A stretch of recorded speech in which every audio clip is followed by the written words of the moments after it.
Always love getting to sit down and talk to the real big time now, Mr. Jordan Reid, ESPN draft analyst. We've been doing this a long time, dude. Yeah. At the Combine, at the Senior Bowl. What do you think of this class?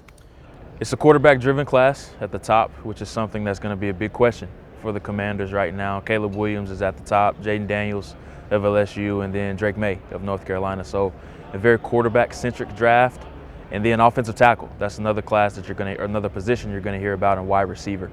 Those are probably your top three positions right now. Which are arguably like the top three glamour positions in the NFL. I mean, certainly quarterback and wideout, but left tackles get paid almost at the same scale as wideouts, maybe even more in certain spots. We got to start with the quarterbacks, obviously. I think Caleb goes one. You think Caleb goes one? Yeah, I agree. I would be really surprised if Caleb doesn't go number one overall unless somebody just comes up and just blows Washington with the Godfather type of offer at the top of the draft. I just don't see them trading out of number one overall for the second consecutive season. I agree. So the draft kind of starts with Washington at 2. You're holding the card. What name you writing down? I'm taking Drake Maye of North Carolina. Wow, over Daniels. Yeah, okay. I am. I just like the pro things that Drake has shown already. And even though he's already been in 2 types of air raid schemes, I think with you bringing Cliff Kingsbury in, him already having knowledge of that terminology, I don't think the mental hurdle is going to be as big for Drake walking through the door. And then just some of the traits that he's shown, the throws that he made. And yes, I know he struggled in some games. NC State, Virginia, and Clemson, he didn't finish well down the backstretch of the year. But when we're talking about translatable traits to where I think he can be a star right away, I think Drake Maye has what it takes to be a franchise type of quarterback. So the knocks you hear on Maye, wins and losses aren't what you're evaluating here, right? It's the tape. So forced too many passes, and the throwing motion got a little long, and maybe sometimes he's bailing on good pockets. Which are correctable things. Okay. That's what makes Drake Maye so intriguing. The footwork does need to be cleaned up. There is some other things that he has to get better at, but when you're talking about strengths and weaknesses of a player, all those weaknesses we all outlined are things that you can clean up eventually, which can happen with NFL coaching.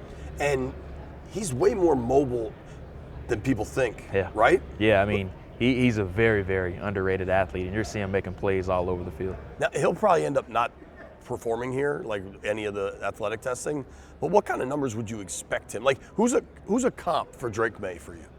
So just athletic-wise, he's a Daniel Jones type of athlete. I think he's an even better athlete than what Daniel Jones was coming out of Duke. But you're going to hear the name Josh Allen and Justin Herbert attached to him a lot, and I think he has a lot of traits that are similar to both guys.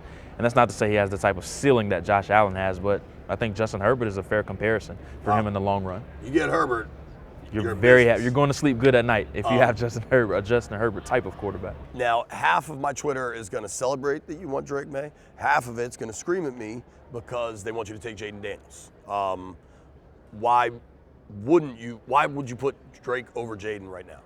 I just think the consistency that he has shown with NFL types of things, I think that's something that puts him over Jayden right now. And Jayden had the breakout year last year, but you're going to hear the one-year wonder thing with Jayden. I don't think he's a one-year wonder, but I think over the long haul, Drake has just shown more consistency with the larger sample size than what Jayden does have. And I think Maye's physical traits are superior than what Jayden has shown so far, too. How much of it is you kind of got to win from the pocket? And that is evolving. Mahomes is evolving the league, and the winning from the pocket doesn't mean what it did when it was Dan Marino standing back there, but still that's where you win. Yeah, I mean, with these young quarterbacks, you have to be mobile nowadays. Long gone are the days or the statue-esque type of quarterbacks that just win with their mind from the pocket. You have to be able to win with your mind from the pocket, but also you have to be able to stretch the limits of the playbook too, just because every play caller isn't going to call the perfect play. So there's going to be times where you have to, what I like to call play sandlot football, of where you have to make, even though that play call is wrong, you have to make them right with making those off-script plays. All right, pick is in from Mr. Reid, going Drake Maye at 2. They go again, 36 and 40. I think those picks are vital. I think they've got to get a tackle there out of those two. Who might be there? Who do you like?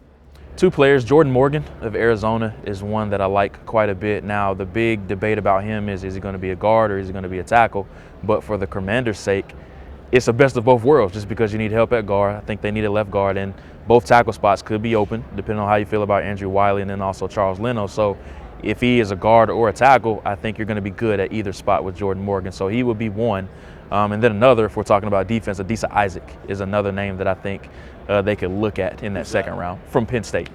So he played opposite of Chop Robinson, who probably is going to be a top 20 pick just because he's going to test outside of this world. But the trenches, they have to address the trenches on day 2 just because you don't have a lot of talent there. They're probably going to need 3+ Especially on the starters. edges. They traded them all away. Yeah, you're going to need 2 new defensive ends just because the players they got now, I just think they're developmental, rotational type of players.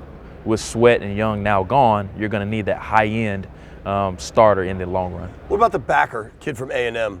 Could he be around 36, 40? Yeah, that's possible. Depending on how he tests, Edgerrin Cooper of Texas A&M, just depends on how he's tested. And this isn't a great linebacker class.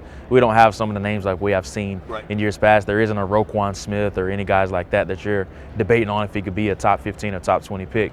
I think we're going to see a run on linebackers probably somewhere late 20s, early 30s. I think that's where we're going to see the run on linebackers happen.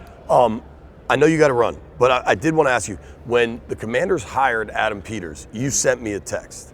You guys got a good one. You're going to love AP. The scouting world is your world. What did Washington get in Peters? You're getting somebody that's an outstanding person.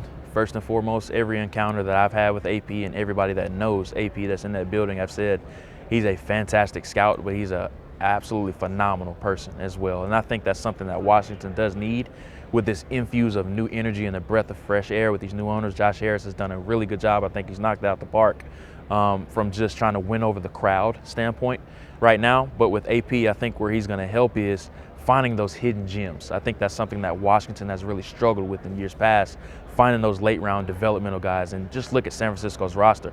Debo Samuel, George Kittle, Fred Warner, the list goes on and on of these players that they have been able to find day 2 and day 3.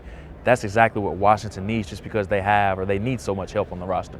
Dude, thank you. You're the best. Thanks as always. I appreciate it. Thank you.